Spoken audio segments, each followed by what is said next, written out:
Abonnez-vous, commentez, likez et partagez pour soutenir notre chaîne. Dans une salle de classe, l'atmosphère est calme, mais une jeune fille, Sarah, semble mélancolique. Sa camarade, Léa, la rejoint pour discuter. Sarah, ça fait un moment que je t'observe, tu es encore dans ton coin. Qu'est-ce qui ne va pas? Rien, Léa, enfin, rien que tu puisses comprendre.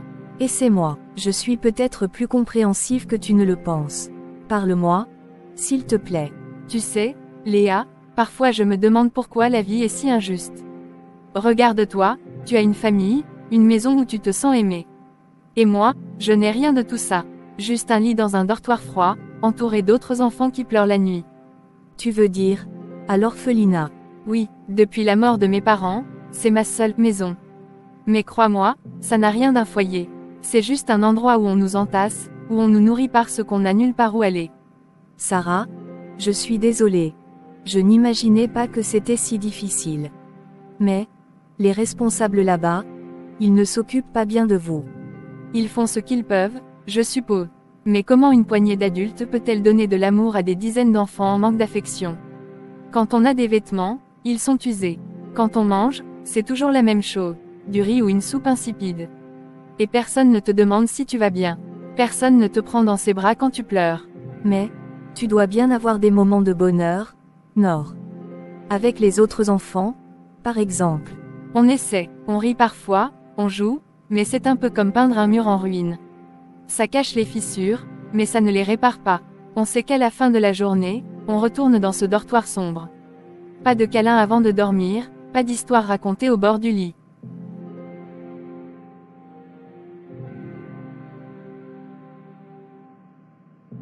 C'est tellement injuste. Tout enfant mérite une famille, quelqu'un pour l'aimer inconditionnellement. Oui, et ce que je veux le plus, c'est juste entendre quelqu'un dire « je suis fier de toi » ou « je t'aime ». Mais ce genre de mots, je ne les entends que dans mes rêves. À l'orphelinat, on apprend à se débrouiller seul, à ne rien attendre de personne. Parce que quand on espère trop, la déception fait encore plus mal. Sarah, je ne sais pas si je peux changer ta situation, mais je te promets que je serai là pour toi. Peut-être pas comme une famille, mais comme une amie sur qui tu pourras toujours compter. Merci, Léa, ça compte beaucoup pour moi, plus que tu ne le crois.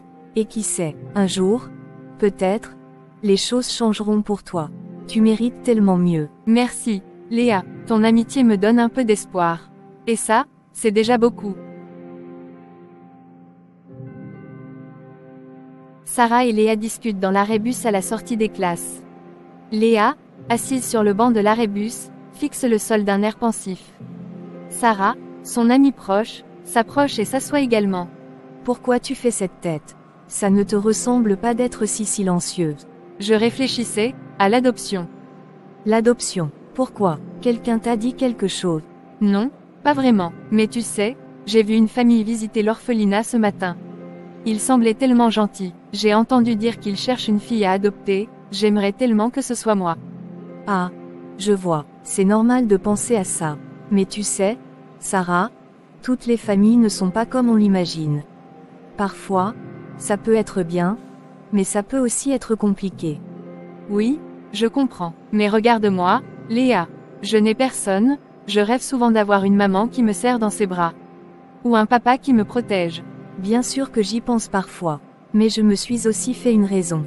La plupart des familles cherchent des plus jeunes, et moi, je suis, pas exactement la petite fille sage qu'ils veulent adopter. Moi aussi, j'ai ce sentiment, comme si on n'était pas assez bien pour eux, mais je ne veux pas perdre espoir. J'ai besoin de croire qu'il y a quelqu'un, quelque part, qui m'attend. C'est très bien de penser positivement. Une autre personne devrait se contenter de ce qu'il a à l'orphelinat et arrêter de rêver. Je garde espoir. Je pourrais tomber sur une famille qui m'accueille et m'aime sincèrement. Il faut y croire, ne jamais baisser les bras, d'ailleurs quand il y a la vie il y a espoir. J'aime ton attitude positive. Tu iras loin Sarah, et, si un jour quelqu'un te choisit, tu me promets de m'écrire. Toi aussi, Léa, même si tu ne le vois pas, tu mérites tout l'amour du monde. On verra ce que l'avenir nous réserve. En attendant, on doit se séparer. Ça nous changera les idées. Ah, le bus arrive. À très bientôt mon ami.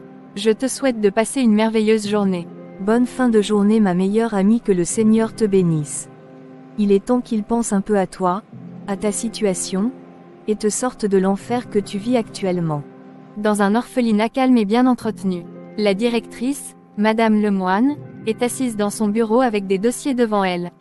Madame Morel, une femme chaleureuse et élégante, est assise en face d'elle, visiblement émue et nerveuse. Bonjour, Madame Morel, merci d'être venue aujourd'hui. Je comprends que vous avez un intérêt particulier pour Sarah. Oui, bonjour, Madame Lemoine. Merci de m'accueillir. Sarah, dès que je l'ai vue lors de ma première visite ici, j'ai ressenti quelque chose d'inexplicable. C'est comme si mon cœur savait déjà qu'elle devait être ma fille. C'est un très beau sentiment, Madame Morel. Cependant, avant d'aller plus loin, j'aimerais discuter avec vous des procédures, mais aussi des besoins de Sarah et de ce que cela implique. Bien sûr, je suis prête à entendre tout ce qu'il faut savoir. Je veux être la meilleure mère possible pour elle. Sarah a 16 ans. Elle est ici depuis qu'elle a 3 ans, après avoir perdu ses parents dans un accident de voiture. C'est une enfant très douce et intelligente, mais elle a connu beaucoup de traumatismes dans sa jeune vie. Elle a besoin d'un foyer stable et, surtout, d'un parent ou d'une famille qui saura lui donner du temps et de l'amour inconditionnel. Je comprends parfaitement. J'ai moi-même perdu mes parents jeunes, et je sais combien il est difficile de grandir sans cette sécurité émotionnelle. Mon mari et moi sommes prêts à lui offrir tout l'amour et le soutien dont elle a besoin. C'est une excellente nouvelle. Puis-je vous demander un peu plus sur votre situation personnelle et familiale? Ces détails sont cruciaux pour nous assurer que Sarah ira dans un environnement idéal.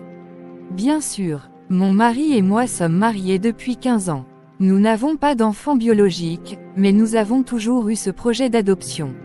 Nous avons une maison avec un grand jardin, et je travaille à domicile en tant que traductrice, ce qui me permet d'être très présente pour Sarah.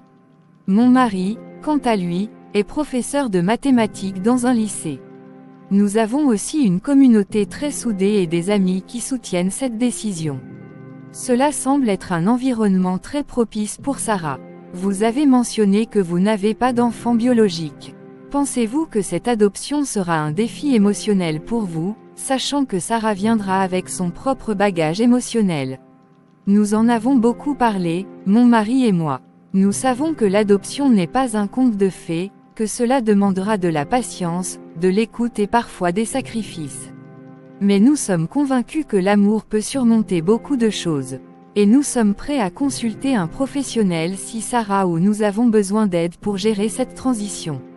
C'est très rassurant d'entendre cela. Je tiens à vous préciser que Sarah est une petite fille courageuse, mais elle peut parfois être un peu réservée avec les étrangers. Cela prendra peut-être du temps avant qu'elle ne s'ouvre pleinement. Êtes-vous prête à respecter ce rythme? Absolument. Je veux qu'elle se sente en sécurité et qu'elle sache qu'elle n'a aucune obligation de m'accepter immédiatement. Je veux qu'elle comprenne que je serai là pour elle, peu importe le temps que cela prendra. Votre démarche est très admirable, Madame Morel.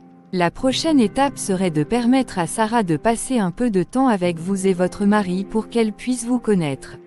Cela peut être une sortie, comme aller au parc ou à la bibliothèque, un environnement qu'elle trouve apaisant. C'est une excellente idée. Sarah adore les livres, n'est-ce pas? Lors de ma première visite, je l'ai vue en train de lire sous un arbre dans la cour. Oui, elle adore lire. C'est son refuge. Peut-être qu'une visite à la librairie ou à la bibliothèque pourrait être un bon début pour établir un lien. Je vais en parler à mon mari, et nous organiserons quelque chose qui pourra lui plaire.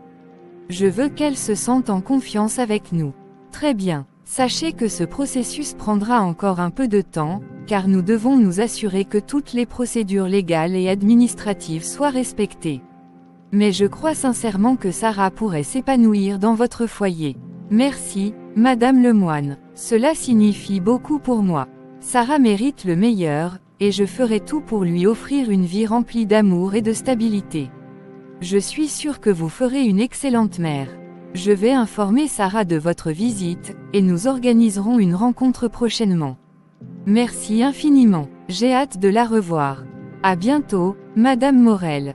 Et merci pour votre engagement. Dans le salon familial de Madame Morel, un endroit chaleureux et décoré avec goût. Sarah, une adolescente de 16 ans, est assise sur le canapé, regardant la télévision. Madame Morel entre dans la pièce, elle s'assoit à côté de Sarah. Merci, Madame Morel, enfin, merci, maman. Tu sais, tu n'es pas obligée de te forcer à m'appeler maman si tu n'es pas encore à l'aise. Prends ton temps. Non, ça va, ça me fait plaisir, je m'y habitue doucement. Tu n'imagines pas à quel point ces mots me remplissent de bonheur. Depuis que tu es entrée dans ma vie, Sarah, tout a changé pour le mieux.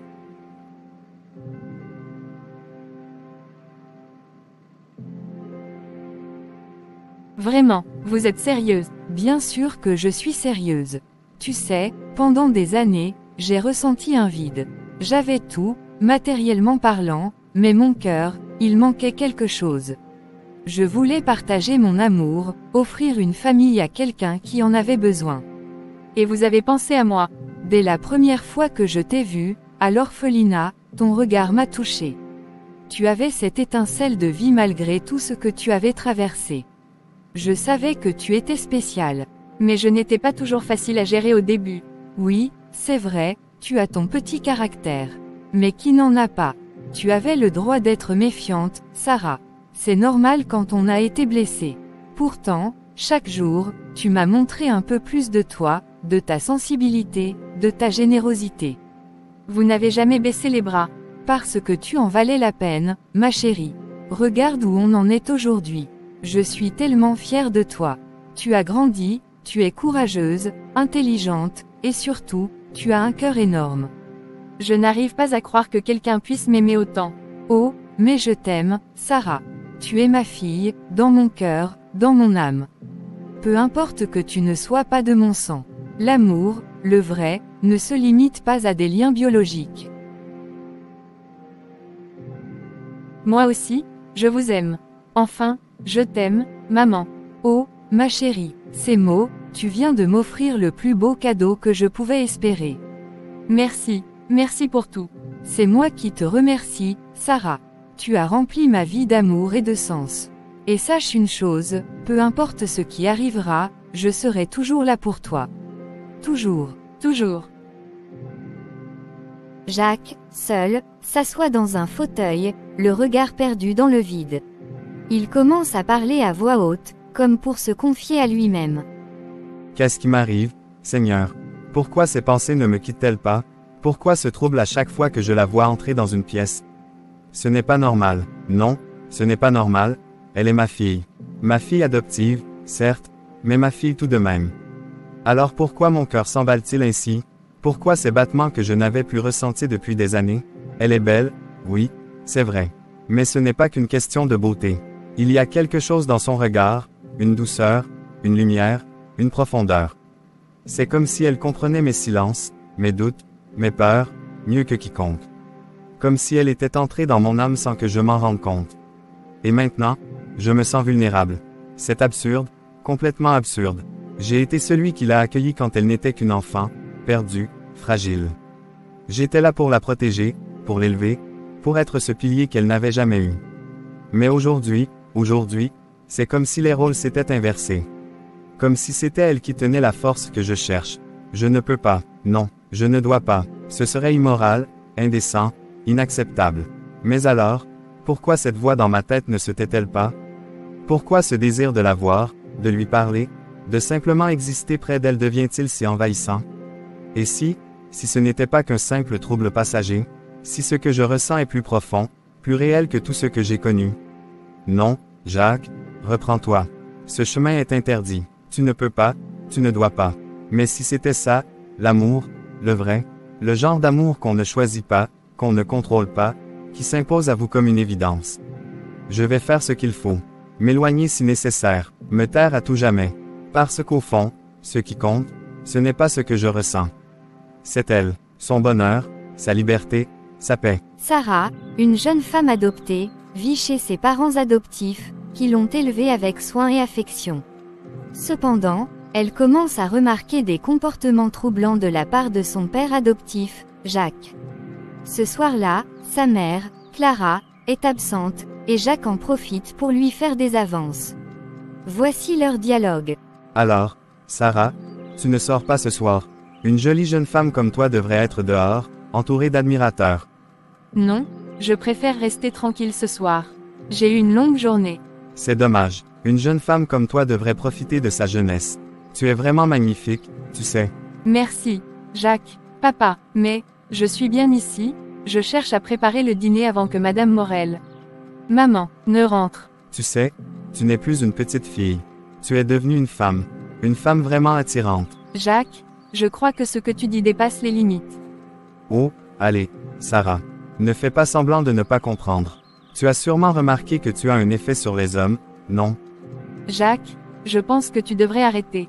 Tu es marié à Maman Morel, et tu es censé être mon père adoptif. Parfois, les choses ne sont pas aussi simples qu'elles en ont l'air. Clara n'a pas besoin de tout savoir, tu sais. Et toi, tu mérites qu'on te traite comme une reine. Ça suffit, Jacques. Ce que tu dis est totalement inapproprié. Je te respecte comme le mari de Madame Morel et comme l'homme qui m'a accueilli chez lui, mais là, tu vas trop loin. Je voulais juste te complimenter, Sarah. Tu n'es pas obligée de réagir comme ça. Ce n'était pas des compliments, Jacques. C'était irrespectueux et déplacé, et si tu continues, je n'hésiterai pas à en parler à Madame Morel. Tu ne comprends pas, Sarah. Je voulais juste être gentil. Si tu veux être gentil, respecte les limites. Et surtout, respecte ta femme. Je ne te donnerai pas une seconde chance de me parler comme ça. Très bien, très bien. Peut-être que j'ai mal jugé la situation. Tu as clairement mal jugé, Jacques. Bonne soirée. Jacques et Madame Morel sont mariés depuis 20 ans. Ils ont adopté leur fille, Élodie, à l'âge de 16 ans. Elle a maintenant 18 ans. Madame Morel, une femme perspicace et protectrice, a récemment remarqué que Jacques se comporte étrangement avec Sarah. Elle décide de le confronter. Jacques, assieds-toi, on doit parler. Qu'est-ce qui se passe? Tu as l'air furieux. Je ne vais pas tourner autour du pot. J'ai surpris ta conversation avec Élodie ce matin. Explique-moi pourquoi tu lui disais qu'elle était, plus belle que jamais, avec ce regard que tu réservais d'habitude à moi. Oh, arrête. Je lui faisais juste un compliment. C'est notre fille, après tout. Ne joue pas à ça avec moi, Jacques. Ce n'était pas le ton d'un père qui complimente innocemment sa fille. C'était dérangeant. Tu exagères. C'est toi qui vois le mal partout. Elle est devenue une jeune femme, je reconnais qu'elle est jolie, c'est tout. Jolie, Jacques, elle n'est pas une jeune femme. Pour toi, elle est ta fille. Tu as vu comment elle te regardait, mal à l'aise, presque effrayée. Tu déformes tout. Sarah et moi avons une bonne relation, c'est normal de plaisanter et d'être proches. Tu devrais être contente qu'on s'entende bien. Une bonne relation, Jacques, est-ce pour ça que tu trouves des excuses pour être seul avec elle? Pourquoi tu insistes pour qu'elle te rejoigne au bureau pour discuter, au lieu de passer du temps avec moi? Ça suffit, Morel. Tu fais des accusations ridicules. Ridicule. Alors pourquoi j'ai trouvé ce message que tu lui as envoyé hier soir? Tu es sublime, personne ne t'arrive à la cheville. Une fille de 18 ans, Jacques. Notre fille adoptive, en plus. Ce n'était qu'un compliment, je te l'ai dit. Je voulais qu'elle se sente bien dans sa peau. Tu sais qu'elle a eu des complexes. Assez, il ne s'agit pas de ses complexes, mais des tiens. Ton comportement est inacceptable. Elle te voit comme un père, et toi, tu commences à franchir une ligne qui ne devrait même pas exister. Je ne sais pas quoi te dire. Ne dis rien, Jacques. Je vais te dire ce qui va se passer. D'abord, tu vas t'éloigner de Sarah. Je ne veux plus te voir seule avec elle. Ensuite, nous allons en parler avec elle, parce qu'elle mérite d'être rassurée. Et si je découvre que tu fais un pas de plus dans cette direction, je te promets que je n'hésiterai pas à divorcer et à te dénoncer. Je suis désolé. Je n'ai jamais voulu que ça aille si loin.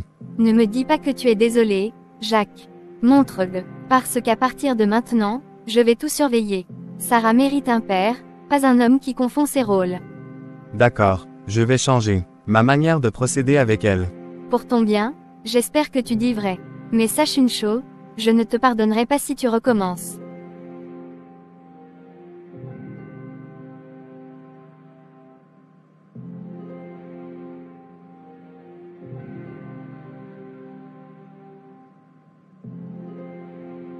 Jacques reste seul dans la chambre, visiblement troublé, tandis que Madame Morel monte rejoindre Sarah pour s'assurer qu'elle va bien. Quelques mois plus tard, Il faut que je te parle immédiatement. C'est inadmissible ce qui se passe. Calmez-toi, Jacques. Que se passe-t-il? Pourquoi êtes-vous dans cet état? Sarah, c'est elle, le problème. Elle passe son temps à essayer de me séduire. Et je ne vais pas me taire plus longtemps. Attendez une minute, Jacques. Ce que tu dis est grave. Sarah est notre fille adoptive, je doute qu'elle puisse se comporter ainsi. Tu doutes, chérie, depuis qu'elle est arrivée, elle me lance des regards, elle trouve toujours des excuses pour me parler ou me toucher. Hier encore, elle a déposé un mot dans mon casier avec des insinuations.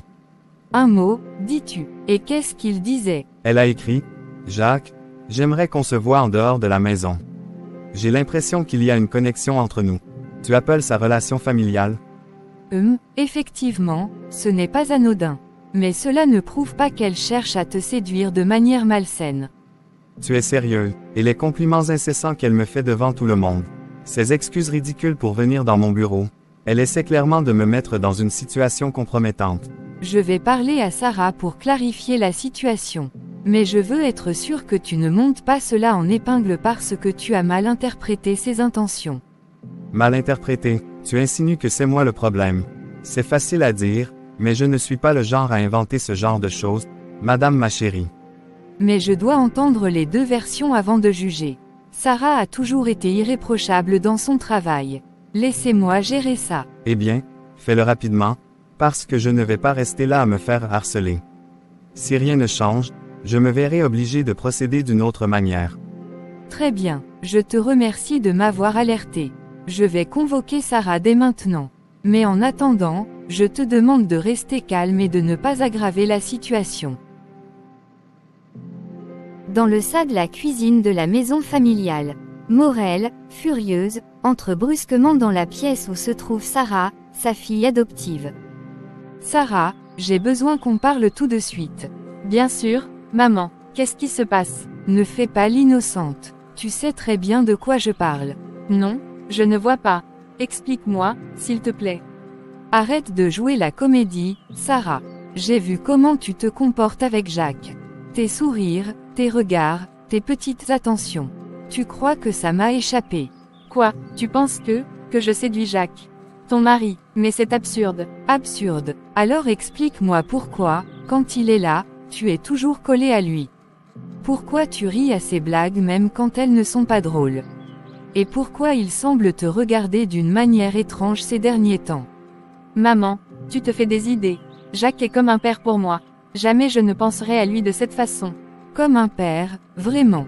Alors pourquoi tu t'habilles de façon aussi provocante à la maison? Pourquoi tu prépares toujours son plat préféré quand je suis absente? C'est faux, je ne m'habille pas pour lui. Et pour les plats, je voulais juste rendre service. Je n'ai jamais eu de mauvaises intentions, je te le promets. Rendre service, c'est drôle, parce que service, n'existait pas avant qu'il commence à te complimenter sur tout ce que tu fais. Maman, je t'aime et je respecte ton mariage. Comment peux-tu croire ça de moi? Parce que je connais Jacques, et je te connais aussi. Tu n'es peut-être pas consciente de ce que tu fais, mais je te préviens, ça suffit maintenant. Garde tes distances. Je suis désolée si j'ai fait quelque chose qui t'a mise mal à l'aise, mais je n'ai rien fait de mal. Jacques et toi êtes ma famille. Sarah, je ne tolérerai pas que tu détruises cette famille. Tu es prévenue, une seule erreur de plus, et tu devras partir. Maman, ne me fais pas ça, je n'ai personne d'autre. Bien, maintenant, va dans ta chambre et réfléchis à ce que je viens de te dire. Tu plies tes bagages et tu fous le camp de ma maison. Je t'ai sorti de l'orphelinat aujourd'hui, tu veux être ma coépouse. Nous ne pouvons plus vivre dans la même maison. Maman, tu ne peux pas me faire ça. J'en ai terminé. Tu as 2 heures pour quitter ma maison. Sarah, une jeune orpheline, se tient seule dans une ruelle sombre. La pluie ruisselle sur son visage, se mêlant à ses larmes. Elle a froid, tremblant, et se met à parler, comme pour briser le silence de sa solitude. Pourquoi moi? Pourquoi suis-je condamnée à marcher seule dans ce monde si vaste, si froid? Je n'ai personne, personne pour m'aimer, personne pour m'écouter, même les murs me tournent le dos. Maman, papa, vous êtes partis tellement tôt, me laissant à la merci d'un monde cruel et indifférent. Vous m'avez laissé un vide que rien ni personne ne peut combler. Je voulais juste une main à tenir, un regard doux qui me rappelle que j'ai encore une place quelque part. Mais tout ce que je trouve, c'est l'écho de mes propres sanglots. Les gens passent, m'ignorent, comme si je n'existais pas. Peut-être que je ne suis rien pour eux, peut-être que je ne suis rien du tout. La nuit tombe, et je n'ai nulle part où aller. Pas de maison, pas de chaleur, pas de bras pour me réconforter. Je marche, mais où est-ce que mes pas me mèneront? Dans un fossé, sous un pont, est-ce que quelqu'un, quelque part, se demande où je suis? Non, personne ne se soucie de Sarah, la fille perdue, la fille oubliée. J'ai si froid, pas seulement à cause de la pluie, mais à l'intérieur. Mon cœur est gelé par l'indifférence des autres. Est-ce que je ne mérite pas, moi aussi, un peu de bonheur? Un sourire, un mot gentil, une raison de me lever demain. Maman, papa, est-ce que vous m'entendez de là où vous êtes? Est-ce que vous voyez ce que je traverse? Pourquoi m'avoir abandonné dans un monde qui ne veut pas de moi? Parfois, je pense que si je disparaissais, personne ne le remarquerait. Si je devais simplement m'effacer comme un souffle sur une vitre, ce serait plus facile. Mais une partie de moi espère encore, espère qu'un jour, quelqu'un tendra la main et dira, « Sarah, je t'ai cherché, je suis là pour toi. » Mais est-ce seulement un rêve? Une illusion? Papa, maman, pourquoi vous êtes partis si tôt? C'est trop dur d'être orpheline. Il faut que j'appelle Léa pour lui expliquer la situation. On ne sait jamais. Sarah pensante, dépassée par ce qui lui arrive à cause du mensonge de son père adoptif qui a poussé sa mère à la chasser de la maison. Les larmes coulent sur ses joues. Elle compose le numéro de Léa, une amie qu'elle considère comme une sœur, pour solliciter son aide. Allô, Léa? Oui, Sarah, c'est moi. Qu'est-ce qui ne va pas? Tu pleures. Léa, je ne sais plus quoi faire. J'ai tout perdu, je n'ai nulle part où aller. Sarah, calme-toi. Respire un peu. Dis-moi ce qui se passe. Où es-tu? Je suis dehors, sur un banc près du parc. Léa, je n'en peux plus. Depuis que j'ai perdu mes parents, ma vie est un cauchemar. Les gens chez qui je vivais m'ont mise dehors ce matin. Mais comment ont-ils pu faire ça? Mon beau-père m'a fait les avances. Pour ne pas gâter le mariage de ma mère adoptive, je l'ai menacé. Et je me suis tue. Quand ma mère a constaté, il a retourné la situation contre moi et a dit à sa femme que c'est moi qui essaye de le séduire depuis fort longtemps. Pourquoi tu as pu garder un si lourd secret? Il faut toujours dire la vérité. Peu importe si elle fait mal ou pas. Voilà que tu as gardé un stupide secret qui se retourne contre toi aujourd'hui. C'est inhumain. Sarah, pourquoi tu ne m'as pas appelé tout de suite? Je ne voulais pas te déranger, Léa. Je sais que tu as déjà beaucoup à gérer. Arrête ça tout de suite. Tu n'es jamais un dérangement pour moi, Sarah. On est comme des sœurs, tu te souviens? Oui, mais je ne voulais pas te mettre dans l'embarras. Écoute-moi bien, ce n'est pas toi qui devrais avoir honte, mais eux. Tu mérites mieux que ça. Je viens te chercher tout de suite. Tu ferais ça pour moi. Reste là, Sarah, je suis en route. Je ne te laisserai pas seule une seconde de plus. Merci, Léa, je ne sais pas ce que je ferais sans toi. Tu n'auras plus à le savoir. À partir de maintenant, tu n'es plus seule. J'arrive. Quelques minutes plus tard, Léa arrive, essoufflée, et voit Sarah assise sur le banc, recroquevillée. Léa s'approche et la prend dans ses bras sans dire un mot. Sarah éclate en sanglots dans ses bras. Qu'est-ce qui se passe? Sarah, tu as l'air toute excitée. Eh bien, je ne savais pas comment te l'annoncer, mais je vais y aller franchement. Ton frère, Charles, m'a parlé récemment. Mon frère, Charles, qu'est-ce qu'il t'a dit? Il m'a confié quelque chose de très sérieux. En fait, il souhaite m'épouser. Attends. Quoi? Mon frère, Charles, il veut t'épouser? Oui, Léa, il m'a dit qu'il me respecte profondément et qu'il m'admire depuis longtemps. Il a avoué qu'il était tombé amoureux de moi et qu'il pense que je serai la femme idéale pour lui. Il dit que depuis que je suis entrée dans votre maison, il a posé les yeux sur moi, m'a observé pendant longtemps et a compris que je suis une belle âme. Waouh! Ça, je ne l'ai pas vu venir. Et toi? Qu'est-ce que tu ressens à propos de ça? Pour être honnête, j'ai toujours eu beaucoup d'estime pour lui. Il est intelligent, gentil, et très respectueux, et je pense que mes sentiments pour lui sont réciproques. Eh bien, Sarah, je ne peux qu'être heureuse pour vous deux. Charles est un homme bien, et toi, tu es une femme exceptionnelle. Vous allez vraiment bien ensemble. Il connaît par quoi tu es passé. Il ne pourrait pas te faire ce mal. Merci, Léa, mais j'ai besoin de ton soutien. Cette décision est importante pour moi. Je veux savoir si tu es d'accord avec tout ça. C'est vrai, c'est ton frère, mais tu es mon ami. Sûr que je suis d'accord, Sarah. Si vous êtes heureux ensemble, c'est tout ce qui compte. Et puis, J'ai toujours pensé que tu méritais le meilleur. Merci, Léa, ton approbation compte beaucoup pour moi. Je ne voulais rien faire sans en parler avec toi d'abord. Tu es adorable, Léa. Maintenant, je suis impatiente de voir comment Charles va organiser sa demande en mariage. Tu crois qu'il va faire quelque chose de grandiose? Avec Charles, tout est possible. Je suppose qu'il ne fera rien à moitié. Alors, je serai là pour célébrer avec vous deux. Je suis vraiment contente pour toi, Sarah. Merci, Sarah, tu es la meilleure amie et la meilleure sœur que je pouvais espérer avoir dans cette situation.